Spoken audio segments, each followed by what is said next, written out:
The Trials of Brother Jero. How are you, Tanzanian? A special student, Form 3 and Form 4, who are studying subject called Literature in English. Today I'm going to narrate the play called The Trial of Brother Jero, written by Wole Soyinka in 1963. Literature in English has plays used in teaching in Form 3 and Form 4, such as The Narrated, The Dilemma of the Ghosty, The Trial of Brother Jero, The Government Inspector, The Swamp Raiders, Kinjikitile, The Trial of Dedan Kimas. My name is teacher kaligo Dotto Njige, the teacher of literature in English. Dear student, Form 3 and Form 4, teachers, university student, college student, lecturers, tutorial, I'm going to narrate this play by considering 13 parties, or in another way I can say element of literature, such as title of the play, playwright, year, setting, style, plot, characters, themes, conflict, role and position of women in the society, figure of speech, message, and the last, relevance of the play to the society. Dear students, these are essential elements in literature in English which enable the student to know the content and the form of the play. But there are 6 elements used in question for question, in examination, whether mock examination, next examination, joint examination, class examination, such as themes, message, conflict, characters, position of women in the society, and the figure of speech or language used. Dear student, Form 3 and Form 4, there is a question asked to use themes, message, conflict, characters, position of women, figure of speech in your examination. How can you answer the question related to the element of literature? Asante sana mpenzi msikilizaji kwa kufuatilia kazi yangu ya uchambuzi wa kazi za fasihi, hususan upande wa novel, play, poems na short story. Karibuni sana kwa mara nyingine katika somo la literature in English, yani fasihi ya Kiingereza. Wanafunzi wa kidato cha 3 na cha 4 pamoja na wasikilizaji mbalimbali mnaofuatilia kazi zangu za fasihi.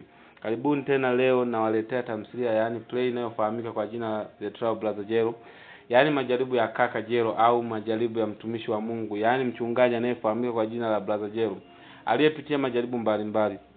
Leo naenda kuelezea hii tamthilia yani play The Trial of Brother Jero kwa kuzingatia vipengele 13 vya fasihi vitakavyomsaidia mwanafunzi wa kidato cha 3 na cha 4 kujibu mtihani wake. Mfano wa vipengele kama vile title of the play, yani kichwa cha tamthilia; playwright, yani mwandishi wa tamthilia ni nani; year of publication, yani mwaka wa kuchapishwa; setting of the play, yani mandhari ya tamthilia ni wapi imechukuliwa; style of the play, yani mtindo uliotumiwa kwenye tamthilia ni ipi; plot of the play, yani mpangilio wa matukio ukoje; characters, yani wahusika waliotumiwa na mwandishi ni kina nani; conflict, yani migogoro iliyojitokeza kwenye tamthilia ni ipi; themes, yani dhamira zinazopatikana kwenye tamthilia ni zipi; position of women, yani nafasi na kazi ya mwanamke katika jamii ni zipi; figure of speech, yani tamathali za sehemu zilizotumiwa na mwandishi ni zipi; message, yani ujumbe gani tumepata kwenye tamthilia; relevance of play, yani uhusiano wa tamthilia na maisha yetu tunayoishi yanaendaje. Kwa majina naitwa teacher kaligo Dotto Njige, mwalimu wa fasihi ya Kiingereza. Dear student, Form 3 and Form 4, let us proceed with our play called The Trial of Brother Jero, written by Wole Soyinka in 1963. The general meaning of the play is all about the effect of colonialism in Africa through religion, medical humiliation, exploitation to African by Africans themselves. Mpenzi msikilizaji, hasa wanafunzi mnaosoma somo la literature in English, sio English language, hani masomo mawili tofauti. Sasa naenda kuelezea kipengele kimoja hadi kingine kwenye hii tamthilia yani play inayoitwa The Trial of Brother Jero, iliyoandikwa mwaka 1963 nchini Nigeria, ikilenga dhidi ya matokeo ya ukoloni baada ya uhuru, hasa upande wa dini umekuja kuleta changamoto nyingi sana kama kunyanyasa waumini kupitia dini. Hapa tunaongelea watumishi wa Mungu kama padri, brother, sister, wachungaji, katekista, shehe. Hii tamthilia inazungumzia mhusika mkuu anayeitwa Brother Jero. Huyu ni mtumishi wa Mungu. Naomba wanafunzi mnisikilize kwa umakini sana. Naanza na title of the play. Mimi naitwa teacher kaligo Dotto Njige, mwalimu wa fasihi ya Kiingereza toka pande za Shinyanga village, Nindo ya Busaru mwa jiji, ndo nilikozaliwa mwaka 1997 mwezi wa 10 tarehe 13. The title of the play. The word trial in this play is used to mean temptation. Neno trial kwenye hii tamthilia inatumiwa ikimaanisha majaribu au kishawishi. In other way, it is talking about the temptation of different dimensions that Brother Jero faced in his ministry as prophet.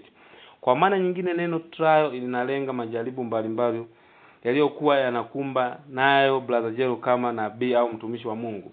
The title of the play is relevant to the content as the playwright has discussed several titles before our main characters. the protagonist brother Jeroboam. Kichwa cha tamthilia kinaendana na kitu kilichomo ndani ya kitabu kinachoonyesha majaribu mbalimbali ya mhusika mkuu ambaye ni brother Jeroboam. Brother Jero is very fond of woman. All this has become the greatest weakness, as he admitted in scene 1. He knows very well that I had one weakness, woman. This is on page 3. Mpenzi msikilizaji, kwenye kitabu ukifungua ukurasa wa namba 3 au scene 1, brother Jero ametuambia yeye ana uzoefu mkubwa sana kwa wanawake. Kisa anadai kwamba wanampenda, ila ukiangalia majaribu alionayo ni mpenda wanawake. Ndio maana kanisani kwake wanawake ndio walikuwa wengi, wanaume wachache. The first temptation is from a girl who passes every morning on her way to take a swim. Jaribu la kwanza kwa huyu mtumishi wa Mungu, yani brother Jero, ni la msichana aliyekuwa anapita kila siku asubuhi kwenda kuogelea akiwa amevaa kanga moja tu na mapaja yanaonekana.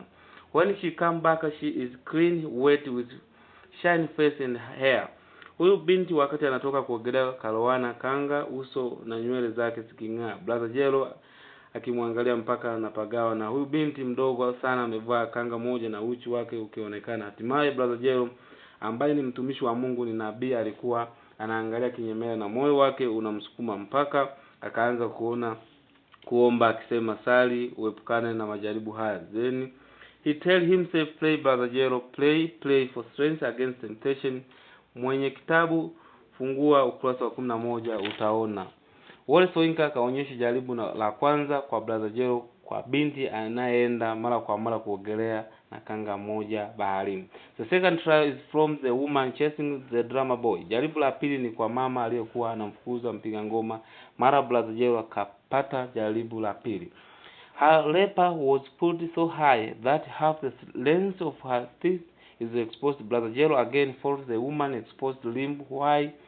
Quite distressed the concentration, and he comes suddenly to himself and really sharply. Pia ukifungua ukurasa namba 17 tunaambiwa brother Jero alipata jaribu kwa mama mmoja aliyekuwa anamfukuza mpiga ngoma. Mara kanga yake ikadondoka.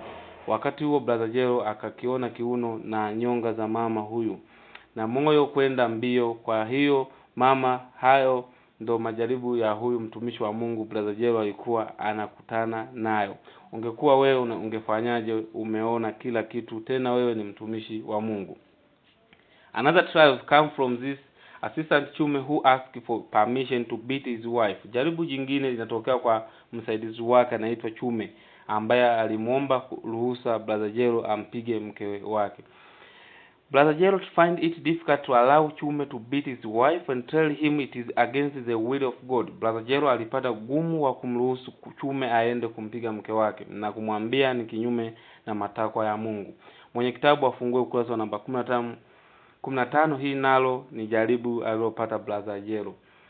He also faced trial from the prophecies he gives to people. Jaribu jingine kutoka kwa huyu brother Jero ni muongo. Alikuwa anadanganya watu kuwa yeye anaishi pembezoni mwa bahari na alikuwa hataki wajue waumini sehemu anapoishi. Pia viongozi mbalimbali aliwadanganya kuwa alishawahi kuwa waziri mkuu Mid North East State. Pia wakati wanasali wamefumba macho, waumini wake walikuwa anawaamisha yeye hupotea, anachukuliwa na Mwenyezi Mungu kwa miujiza. Kumbe wakifumba tu ndo anatoka kanisani na kuwaaminisha waumini yeye huchukuliwa na Mwenyezi Mungu. Mpenzi msikilizaji, hayo ndo majaribu ya mtumishi wa Mungu brother Jero kama nabii mchungaji aliyekuwa anakumbana nayo, na yale majaribu aliyokuwa anawadanganya waumini na watu mbalimbali. Kuna swali la title tumia themes to. Napenda tuangalie element au upande mwingine wa pili ambaye upande wa playwright, yani mwandishi wa kitabu ni nani. The second part, playwright. The playwright of this play is called Wole Soyinka. In full name Akinwande Wole Soyinka, born July 13, 1934 in Abeokuta, Nigeria. Nigerian playwright and political activist who received the Nobel Prize for Literature in 1986. Mpenzi msikilizaji, hasa wanafunzi wa kidato cha 3 na cha 4, napenda niwape historia kwa ufupi kuhusu mwandishi wa tamthilia hii The Trial Brother Jero. Ni Wole Soyinka aliyezaliwa mwaka 1934 mwezi wa 7 tarehe 13 kijiji cha Abeokuta nchini Nigeria. Jina lake kwa kirefu alikuwa anaitwa Akinwade Wole Soyinka. Kwa sababu yeye ni mwandishi aliyeamua kukata jina lake Akinwade kama first name na Olu akikata na akaandika Wole Soyinka, wakati alikuwa anaitwa Akinwade Wole Soyinka. Huyu profesa alishawahi kupewa tuzo kutoka Nobel Prize mwaka 1986. Pia hadi leo huyu mwandishi yuko hai nchini Marekani akifundisha literature, na hadi sasa ninapoongea mwaka huu 2021 amefikisha miaka 87.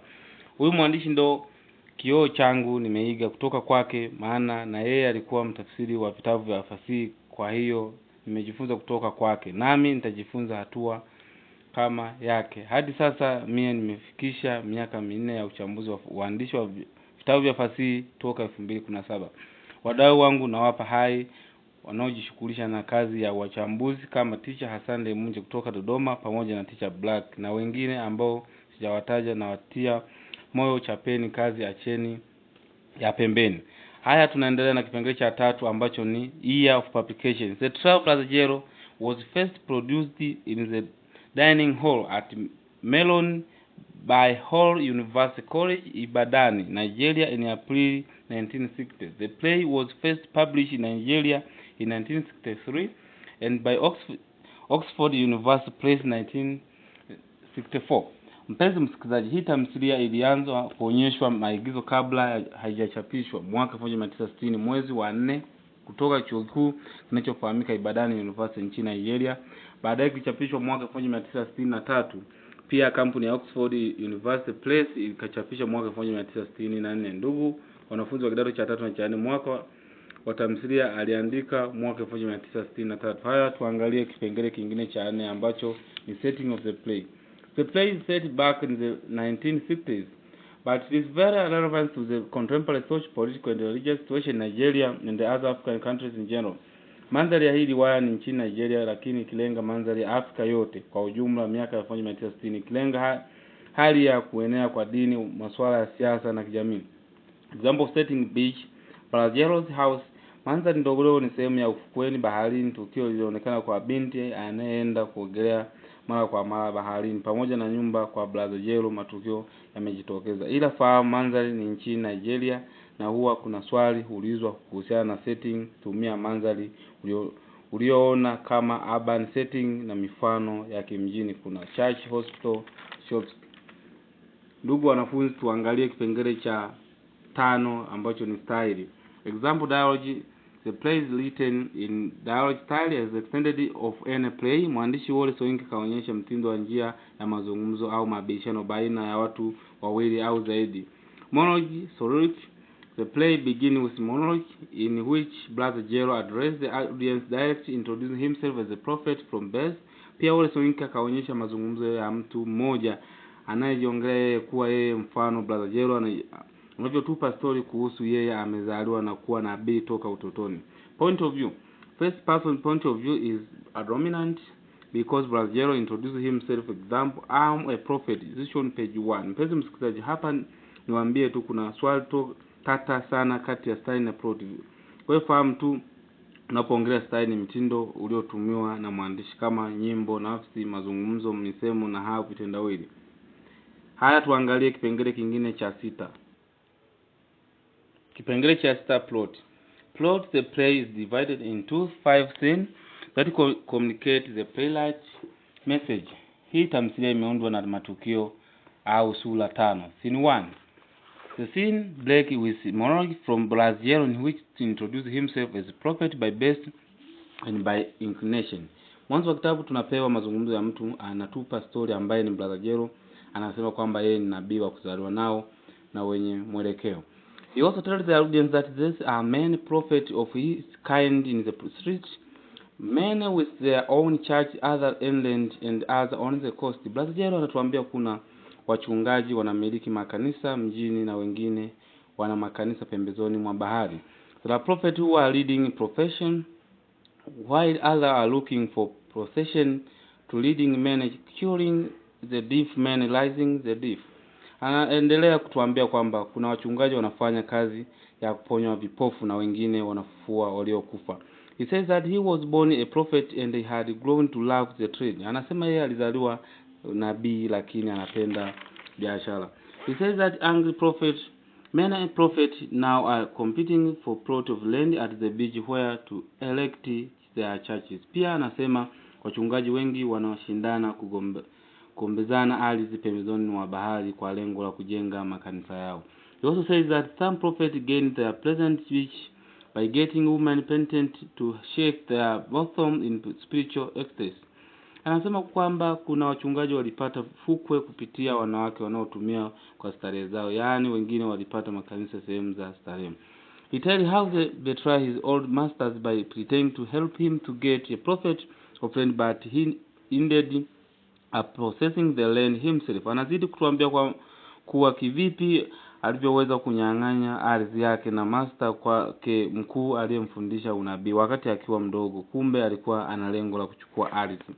He had to struggle for a plot of land against other church of groups such as the Brotherhood of Jero, Cherubian and Serobian, the Sister of Judgment Day, the Heaven Cowboys and Jehovah Witness. Anasema alipambana na masuala ya ardhi dhidi ya magrupu mengine yaliyokuwa yanatafuta ardhi kama kanisa la Brother Jehu, Cherubim and Seraphim, the Sister of Judgment Day.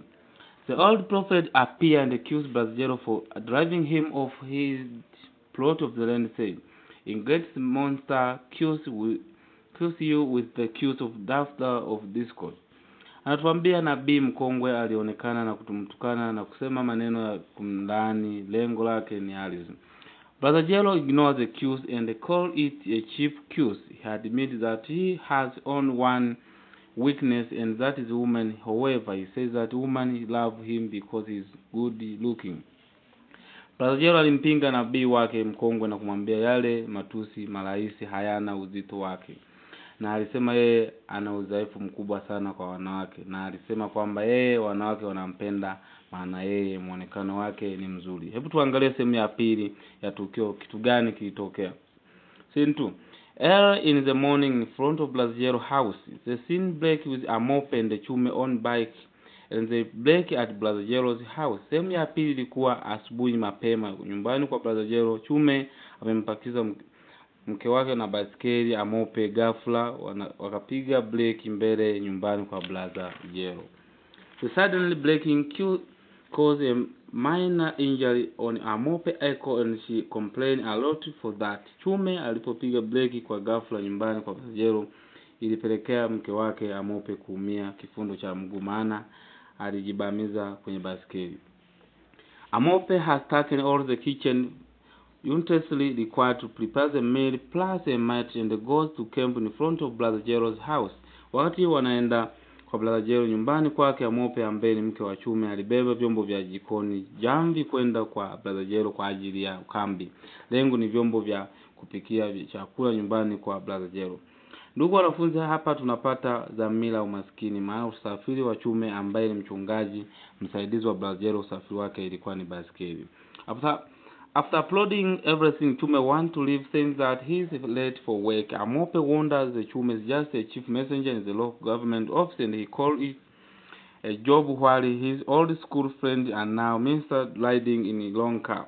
Baada ya kusafiri kila kitu, Chume alianza kuaga aondoke aende kazini amechelewa. Mke wake Amope alianza kumfagilia mbele ya Brother Jero kuwa Chume ni mjumbe wa mkuu wa serikali ya mtaa na yeye Chume anajiona ndo amepata kazi. Amope classmate wake wa zamani mawaziri wanaendesha magari mazuri. Dhamira, ndugu wanafunzi, tunapata tena dhamira ya matabaka, yani classes kati ya matajiri hao ndo mawaziri wanaomiliki magari pamoja na maskini kina Chume wanaomiliki baskeli.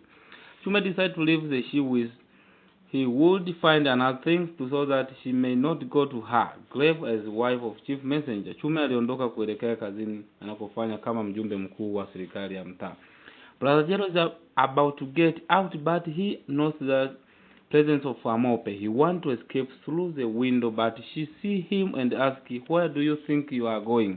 He come back to the house. Ndugu wanafunzi, baada ya kuondoka Chume nyumbani kwa Brother Jero kwa kwa mchungaji akawa amemwacha mke wake Amope. Niwarudishe nyuma kidogo. Huyu mke wa Chume anafahamika kwa jina la Amope. Alikuwa anamdai vitu vya samani vya ndani kama meza na vingine, yani alimuuzia, lakini alimwahidi atampa pesa zake. Mara kwa mara alikuwa anafuata, lakini anamchenga kumpa pesa zake, maana anamdai alichukua vitu vyake vya samani. Sasa siku hiyo walipofika, Chume kaenda kazini, mara ghafla Amope akamuona brother Jero, yani mchungaji, anapita dirishani akimbie amwache. Amope ghafla akawa amemuona, na Amope akamwambia, unataka kwenda wapi? Mbona unafanya hivyo mchungaji? Shida ni nini mpaka unataka kupitia dirishani? Mchungaji huyu brother Jero akarudi ndani. Amope says that it has been 3 months and Jero has not paid her money, the sum of £1, 8 shillings and 9 pence, and she wondered that he called himself a man of God. Amope akawa anaongea huku akilia, sasa amefika miezi 3, halafu wewe brother Jero hautaki kunipa pesa zangu ambazo ni £1 sawa na shilingi 5,000 na pointi za Tanzania, pia dinari 9 na shilingi 8. Yani nashangaa sana unapojiita wewe ni mtumishi wa Mungu. Pia wanafunzi wa mpenzi msikilizaji unayenisikiliza, tunapata dhamira ya uonevu, humiliation au exploitation kwa huyu mama maskini anayeitwa Amope na mke wa Chume. She insists that he won't go anywhere until he has paid the debt. Brother Jero cheat her that the man is not in the house, he has to get it from the post office and pay her. Amope akawa anasema haondoki nyumbani kwa brother Jero mpaka alipe deni lake. Brother Jero akaanza kumdanganya kwamba pesa hazipo ndani mpaka asifate benki ndo aje amlipe. Hapa tunapata tena dhamira ya uongo, yani cheating or lies, kwa mtumishi wa Mungu anayeita nabii kwa kuzaliwa toka utotoni. A fish trader come and Amope asked her to put down her trade so that she may buy. She says that the fish smell a bit, and the trader tells her that it is her who has not bathed for a week. Mpenzi msikilizaji, wanafunzi, muda sio mfupi akaja muuza samaki akiuza samaki. Amope akamuita na kumwambia ashushe beseni lake nchini angalie samaki wa kununua wanaomfaa. Amope hakupendezwa na samaki wale na kumwambia samaki wake wananuka vibaya. Muuza samaki naye akamjibu kwamba ni yeye Amope ndo ananuka, ndo maana amekaa wiki nzima bila kuoga. Hii jamani, ndugu wanafunzi, tunapata migogoro kati ya Amope na muuza samaki. Kosa ni Amope kusema samaki wananuka. Pia mwanzoni tuliona mgogoro wa brother Jero na Amope, kisa Amope anadai pesa zake. Hiyo ndo migogoro, muelewe na muandike. Pia kuna dhamira ujinga, ignorance kwa Amope kumwambia muuza samaki kuwa samaki wake wananuka. Pia ujinga mwingine ni wa brother Jero kumdhulumu Amope pesa zake alizomuuzia vitu vya ndani mpaka anaamua kupitia dirishani. Huo ni ujinga. The exchange insert in the trader kill his load and walk away. She turned and find brother Jero escaping through the window. She shouted at him, calling him a thief. Waliendelea kupeana maneno machafu. Baadaye muuza samaki akabeba mzigo wake na kutokomea. Amope aliporudi tu nyumbani kwa brother Jero tayari kashakimbia, kisa deni analodaiwa na kupitia dirishani. Jamani, huu ndio mtumishi wa Mungu anayepitia dirishani. Amope akaanza kumuita mwizi. She assured him that he would find it easy to get out his house than to get in, or else her name is not Amope. A boy coming toward her beating the drum, and Amope chasing him away, calling him a dirty beggar. Amope alijihakikisha kwamba hataondoka, atamsubiria mpaka atakaporudi. Mara pa kijana mpiga ngoma akapiga ngoma, Amope akamfukuza na kumuita muomba omba. Pia huu ni migogoro mwingine tumepata. Scene 3. At the beach. Maeneo ya ufukweni. Brother Jero is standing near his church wondering how Amope managed to find his house. Sehemu ya 3 tunaona mwandishi Wole Soyinka katupeleka maeneo ya ufukweni pembezoni mwa bahari, kule aliko brother Jero na Bi mtumishi wa Mungu. Brother Jero alikuwa amesimama karibu na kanisa lake akishangaa kivipi Amope ameweza kujua nyumbani kwangu, maana hakuna mtumishi muumini wake anajua anakoishi. He says that he bought the velvet cape not because it is a luxury thing, but because it would help to distinguish himself from others, and finally he will not start calling him the velvet cape hated Jeroboam, immaculate Jero, articulate hero of Christi Crusade. This is ambition. Brother Jero anatuambia kwamba amenunua mahameli, vitu vya samani kwa Amope, lengo lake aweze kujitofautisha na watu wengine, maana yeye ni mtumishi wa Mungu, na hivyo ilikuwa mbinu yake, maana yeye alikuwa anawaza akiwa ufukweni, anajiuliza kuhusiana na hivyo vitu vya Amope. He says that he does so because one must have names that appeal to the imagination, so that spirit and much catch the imagination of the crowd. He says that one must move with modern time because lack of color get one nowhere, even the prophet business. Brother Jero anaendelea kujipa sifa kuwa yeye ndo mtu anayeendana na usasa. Ndugu wanafunzi, hapa tunapata dhamira ya usasa, yani modernity, wanaopenda huyu mtumishi wa Mungu aonekane ni mtanashati. Bisho he accuses Amope for making him uncomfortable and says that price is too high for that cape. He's glad to get there before his worshiper, whom called customer. But Brother Jero alizidi kumtukana Amope na kusema gharama ni kubwa sana. Muda waumini wakaanza kurejea kanisani kwake, yeye alikuwa anawaita wateja wake. He admits that he keep them dissatisfied so that they may keep going to him. That is the reason he does not allow Chume to beat his wife, so that he may not be contented and go forever. Yeye alizidi kufanya hivyo, lengo lake azidi kumtukana waumini wake pia, ndo maana Chume alimkataza kumpiga mke wake, maana atamfanya Amope asije kanisani au yeye Chume asije kanisani. A young girl who has been swimming passes with clean, wet and shiny face and hair. Brother Jero follow her with his eyes, then tell himself, play Brother Jeroboam, play for strength against temptation. This on page 11. Muda sio mrefu akapita binti wa kike akitokea kuogelea baharini, anapita mbele ya Brother Jero. Binti kanga moja iliyoishia mapajani. Brother Jero akawa anaangalia kwa kunyemelea, maana binti yule kanga yake ilikuwa imelowana maji. Vitu vya ndani vinaonekana, kwa hiyo sio hali. Brother Jero ilimtamanisha na kuanza kusali akisema, sali kaka Jeroboam, sali epukana na majaribu haya, sali hivi. Jamani mpenzi msikilizaji, jiulize, mbona Brother Jero alikuwa anamwangalia msichana yule kwa kinyemela? Watoto wa kike, acheni majaribu ya valia kanga moja. Hii sehemu ndo tunapata title ya kitabu kupitia binti huyu. Chume enter and he asked him to play with and for him against the weakness. They start paying brother. Kipindi Brother Jero anapiga maombi ya yule binti aliyekuwa anatoka kuoga baharini, baadaye Chume akaingia kanisani na kuambia wasali kwa uovu aliouona na au jaribu aliloliona. Wote waliendelea kusali kwa pamoja. Chume seemed to have something bothering him because he has come early than usual. As he started meditating, Brother Jero says that his worshiper believes that he has no house and he sleeps at the beach. Chume akawa anafikiria kuna kitu amesumbua, ndo maana Brother Jero akaja asubuhi mapema.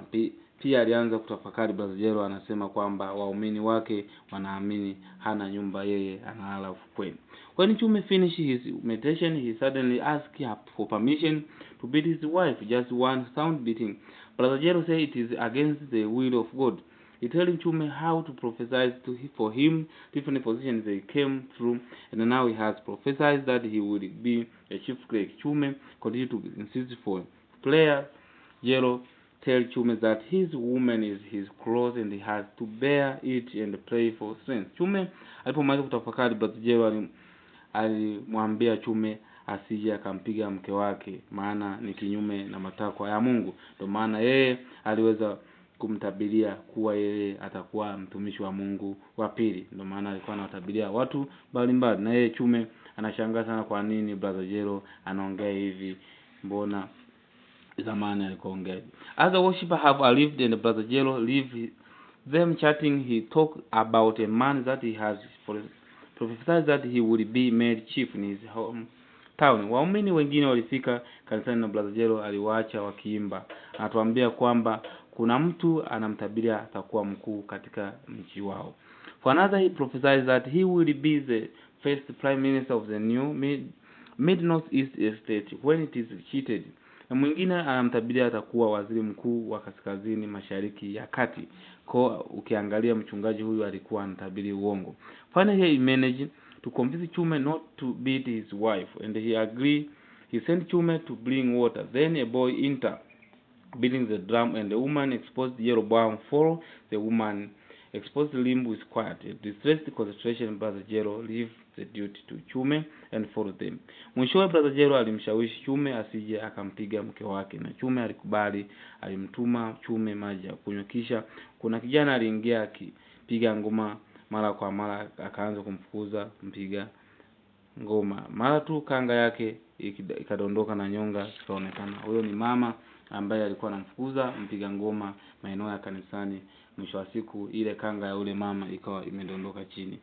Na Brother Jero akaanza kuangalia kiuno na nyonga za mama yule. Kwa hiyo ukiangalia huyu mchungaji anapata jaribu jingine kwa mama huyu. Kwa ufupi ujue kwamba Jero anapenda wanawake. Meanwhile, a woman be chased from the crowd shouting, "Echa, echa, echa." Chume called Jero to come back, but he's nowhere to be seen. Kipindi wanaendelea na maombi, mara tu kuna mama alipandisha mapepo na kupiga mayowe akisema, "Echa, echa." Chume alitoka nje na kumuita Brother Jero, lakini hakumuona. Hii repetition tunapata. Chume aliendelea kumuombea vizuri wale wenye basikeli wamiliki gari wenye kazi ndogo wawe na kazi kubwa. Prophet Jero appeared a much uttered man with his closest tone and his face bleeding, asking his assistant Brother Chume to dismiss the congregation. Baadaye Brother Jero alikuja huku damu ikichuruzika. Damu imetapakaa usoni, yuko hoi, anahitaji msaada. Brother Chume reported the way he extorted his wife to Ajete settlement to the poor man's house. Obviously, Jero was actually the man. The wife had forced him to carry her to his place to collect the money. She was owed. After hearing that, Brother Jero had discovered that the woman is Chume's wife.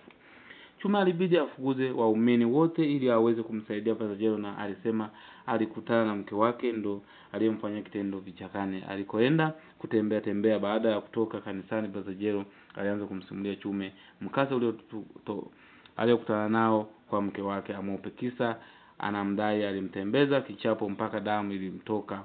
Kwa hiyo Brother Jero alianza kumshauri aende akampige mke wake nyumbani kwake. Paradox.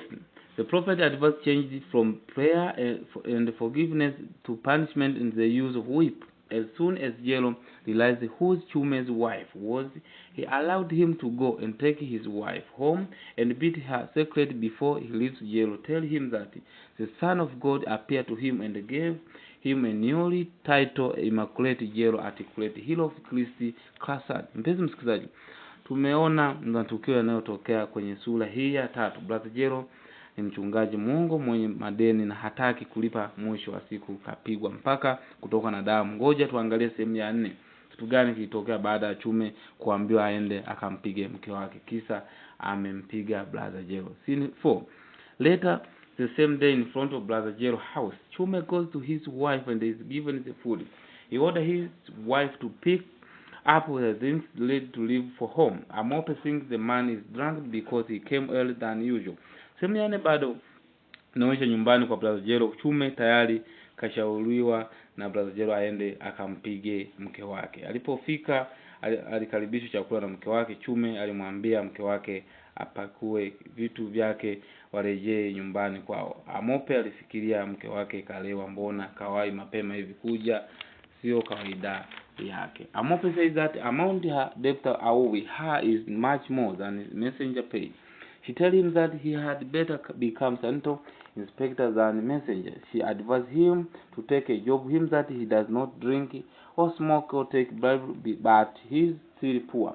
Amope alisema kiasi anachomdai Brother Jero ni kikubwa sana kuliko mshahara anaopokea kama mjumbe. Akasema kwamba ni bora uwe mkaguzi mkuu, uachane na hii kazi ya utumishi wa kanisa usio na ujira mzuri wenye laana. Hakuna uwezo wa kununua maji, sigara, bora ufanye rushwa ili upate.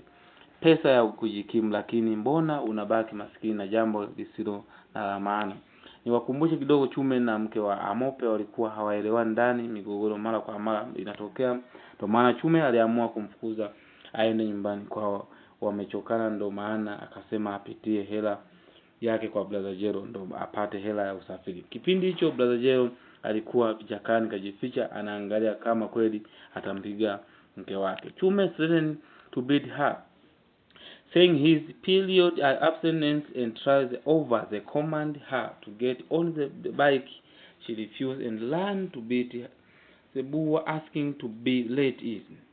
As she cried for help, she said that the husband must kill her face before he tied her onto the bicycle. She asked brother Jero to accuse her husband. She will forgive him his debt. Chume overheard it and asked her to keep quiet so that she may explain to him well whether is shout the word kill me. He turned to nearest neighbor who confirmed that it was brother Jero's house. Chume alianza kufoka mke wake na kumwambia achane na yeye na majaribu kwake hamna kabisa. Alianza kumlazimisha achume baiskeli aende nyumbani kwao. Amope alianza kulia, anahitaji msaada. Akawa analia, anasema mume wangu ni uwe tu, mimi siwezi kuondoka bila kuchukua changu. Mimi na muda ni uwe mume wangu.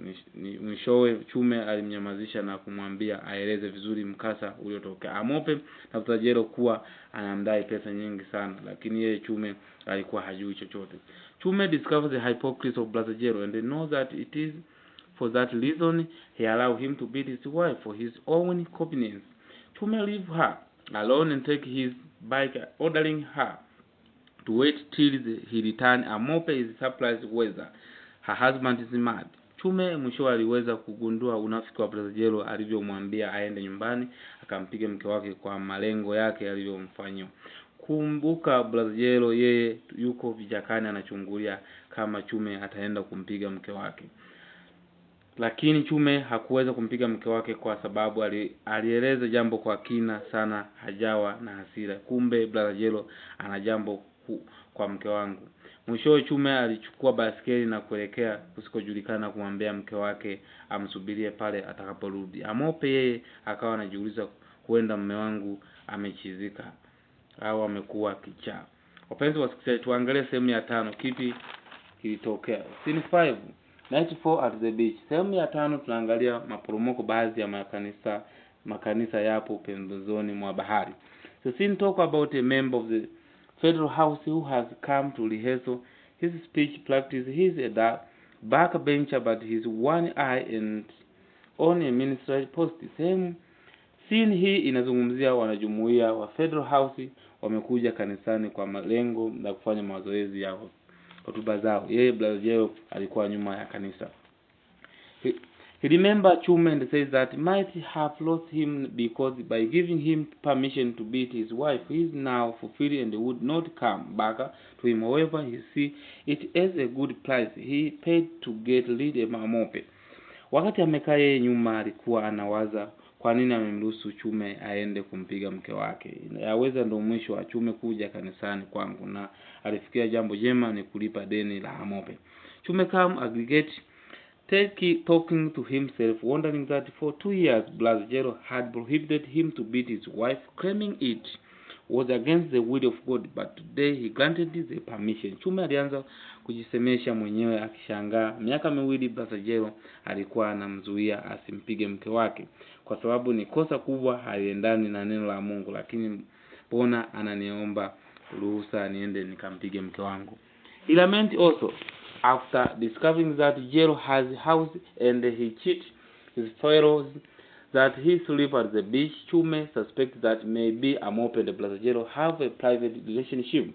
She pretends to camp at his door, demand make love. He blames God that what has he done for God to spoil his life that much. Alianza kushangaa baada ya kugundulika nyumba anayoishi brother Jero kuwa alikuwa anawadanganya waumini wake yeye huwa analala pembezoni mwa bahari, yani ufukweni. Chume akawa anajiuliza huenda Amope mke wake na brother Jero ni wapenzi, yani wana mahusiano. Chume come back abusing brother Jero, calling him adat woman thief, and they threatened to finish him. Chume alitoka kanisani na kumwacha brother Jero, aliwatabiria mawaziri na kwenda nje, akaanza kumtukana na kumuita mzinifu mwezi wa wanawake.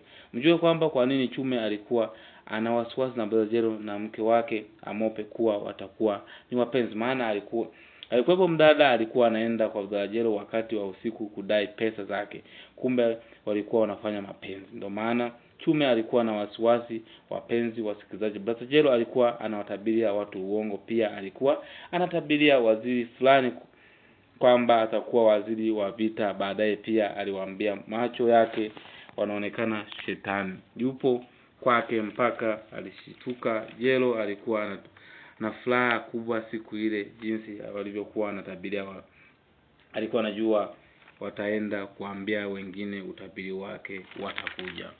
Pia niwaambie kwamba huyu mtumishi wa Mungu alikuwa anawaaminisha waumini wake kuwa yeye huchukuliwa na Bwana wakati wa maombi, wakati wanasali wamefumba macho, huchukuliwa kwa miujiza. Kumbe anaondoka tu na kutokomea vichakani, na akirudi na anawaambia Bwana alimchukua. Hadi waumini wake waliamini na maneno yake ya uongo. Pia niwaambie kwamba hivyo siku akiwa kanisani, Chume alimtishia sana brother Jero, atamuua, atamkata na panga. Hadi brother Jero aliogopa na maneno makali ya Chume. Waumini waliamini maneno ya mtumishi huyu wa Mungu muongo, mpenda wanawake. Ndio maana hata kanisa lake waumini wengi walikuwa ni wanawake. Mwisho wa kitabu kiliisha kwa namna hii. Chume aliachana na Jero, kila mtu na mambo yake. Ngoja tuangalie upande wa characters, yani wahusika waliotumiwa na mwandishi Wole Soyinka ni kina nani, hao na sifa zao ni zipi. Napenda msikilize kwa umakini sana. Brother Jero, mhusika wa kwanza ni brother Jero. He is a protagonist, kwamba huyu ni mhusika mkuu ambaye ana msimamo wake habadiliki. He is a fake prophet, kwamba yeye ni nabii au mchungaji muongo. He is a corrupt, kwamba yeye ni mpenda rushwa. Ndio maana pesa za Amope hakuweza kumlipa, alikuwa anamdanganya. He is a liar, kwamba yeye ni muongo, alikuwa anadanganya waumini mbalimbali kwamba yeye analala ufukweni, kumbe anawadanganya. He is a hypocrite prophet, kwamba huyu ni mchungaji mnafiki. Ndio maana yeye anajaribu watu kuwahubiria maneno mengine, lakini mambo anayoyafanya yeye ni tofauti na maandiko ya Mungu. Maana ni mpenda wanawake. He is an exploiter, kwamba yeye ni mnyonyaji, anawanyanyasa mali za watu mbalimbali kama mali za Amope, hataki kumlipa. He is a womanizer, kwamba yeye ni malaya wa kiume, yeye anapenda wanawake sana. Ndio maana yeye alikuwa anapenda wanawake na alikuwa anatembea na wake za watu. Na pia tunapata dhamira mbalimbali kwa huyu mhusika brother Jero. Kuna dhamira ya womanizer, kwamba ni malaya wa kiume, kwamba anatembea na wake za watu, kama mfano mke wa Amope, mke wa Chume ambaye ni Amope. Pamoja dhamira nyingine corruption, rushwa, ambaye rushwa tunazungumza kwamba kashindwa kulipa pesa za Amope, ndio maana alikuwa anamdanganya, that is a corruption. Kuna ignorance, ujinga brother Jero, maana alikuwa anatabiria watu uongo. Dhamira nyingine exploitation, unyanyasaji, ambaye amejaribu kuwanyanyasa watu mbalimbali kama kina Amope. Hypocrisy, unafiki, kwamba yeye anatabiri uongo, yani anawadanganya watu tofauti na maandiko ya Mungu. Dhamira nyingine lies or chatting, kwamba uongo, dhamira ya uongo, kwamba brother Jero anawadanganya watu. The second character is Chume, Amope husband, kwamba huyo ni mume wa Amope. Brother Jero's assistant, kwamba yeye alikuwa ni mchungaji msaidizi wa brother Jero. He is a chief messenger, kwamba yeye alikuwa ni mjumbe mkuu wa kijiji cha Ajete. He is a blind follower of brother Jero, kwamba yeye alikuwa ni kipofu ambaye ni mfuasi wa brother Jero, ambaye alikuwa hajui mambo mengi ya uongo kuhusu brother Jero. He led a poor life, kwamba yeye alikuwa ni maskini, alikuwa anaishi maisha magumu, ndio maana alikuwa anamiliki baiskeli. He is a traditionalist who believe in woman beating, kwamba yeye alikuwa ameshikilia masuala ya ukabila, ya utamaduni za jamii zao, ndio maana alikuwa anaamini katika kupiga mwanamke. Dhamira tunaoipata traditional custom, tamaduni tunazozipata kama wife beating, kwamba kupiga mwanamke kwa huyu mhusika Chume. Kuna dhamira nyingine umaskini, kwamba Chume alikuwa ni maskini ndio maana alikuwa anamiliki baskeli. Dhamira nyingine ile responsibility, kwamba alikuwa hajibiki ndio maana alikuwa ajui siri nyingi sana kati ya mke wake na Chume. Mwisho wa siku akajua kumbe Chume yuko hivi, ndio maana yeye alikuwa msio mwajibikaji. Another the said characters called Amope. She is a wife of Chume, kwamba yeye alikuwa ni mke wa Chume.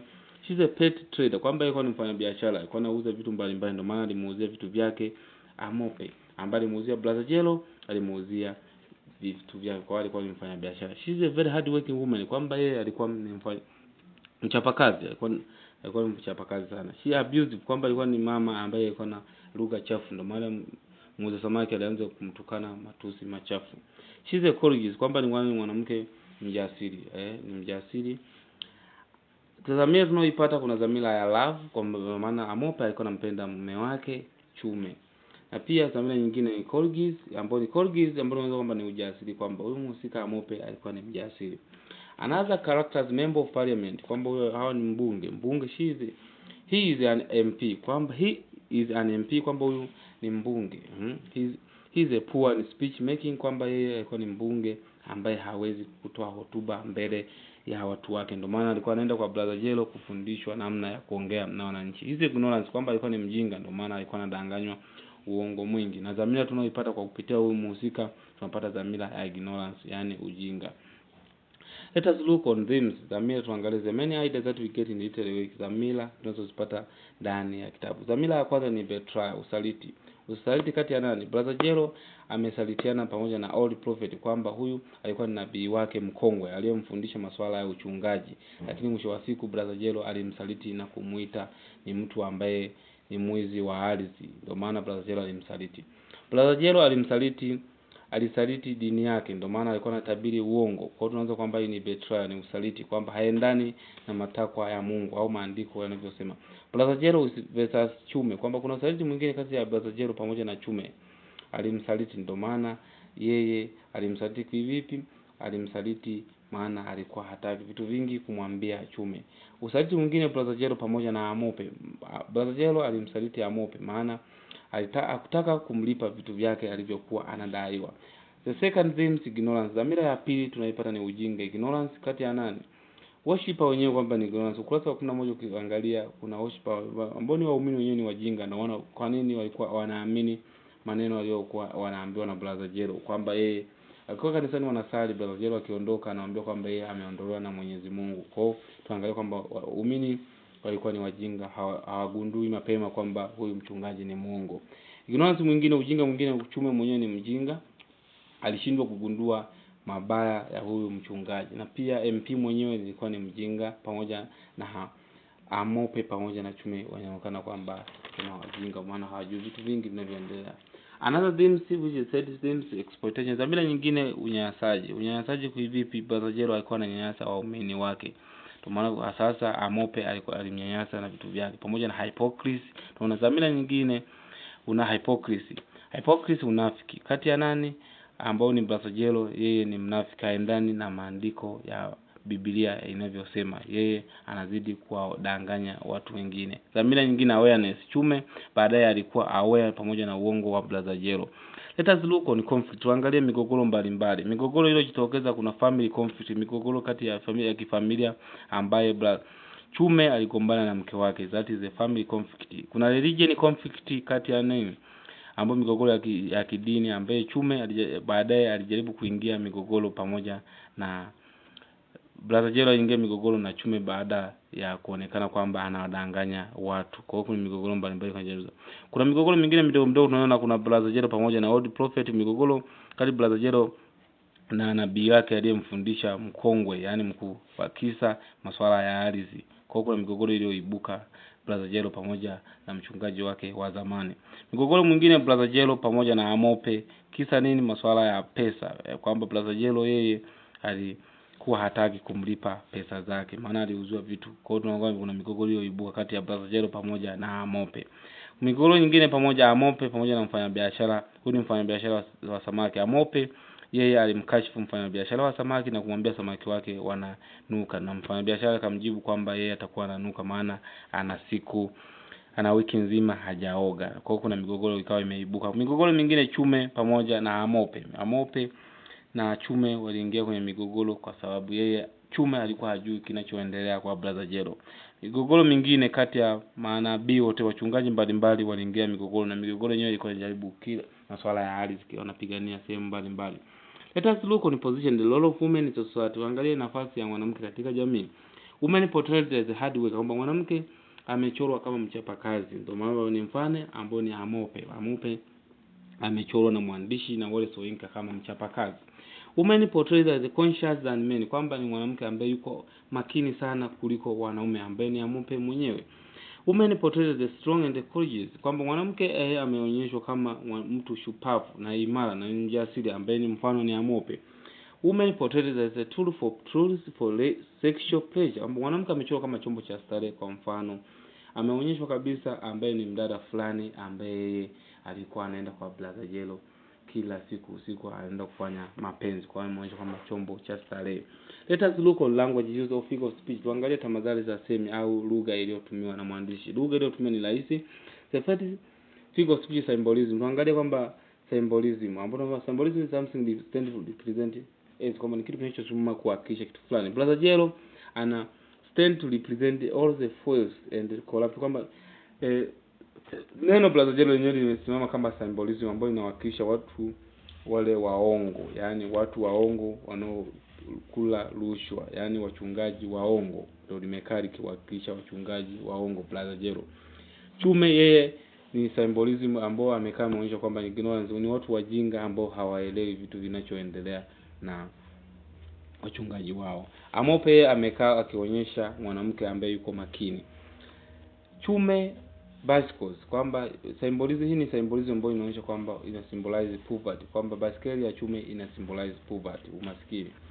The second figure of speech iron, kwamba tunaangalia iron ni kinyume cha title yenyewe. Title yenyewe iko kinyume, kwamba brother Jero watu walikuwa wanachotegemea kwamba ni mtumishi wa Mungu ambaye anasaidia watu, kumbe iko kinyume, kwamba huyu ni mtumishi wa Mungu ambaye anapenda rushwa ya ngono pamoja na uongo mbalimbali. Another figure of speech metaphor, women a colleague brother. This on page 20. Kwa kuangalia ukurasa wa 20 kuna metaphor ambayo inasema kwamba women are colleague brother. Hiyo yatumiki kuunganisha poor fish. Huu ni mfano wa metaphor. Another figure of speech is saying misemo. In fact there are eggs and there are eggs. This on page 1. Kuangalia ukurasa wa kwanza kuna msemo unaosema kwamba in fact there are eggs and there are eggs, kwamba kwa ukweli kuna mayai na pale kuna mayai. Another figure of speech is personification.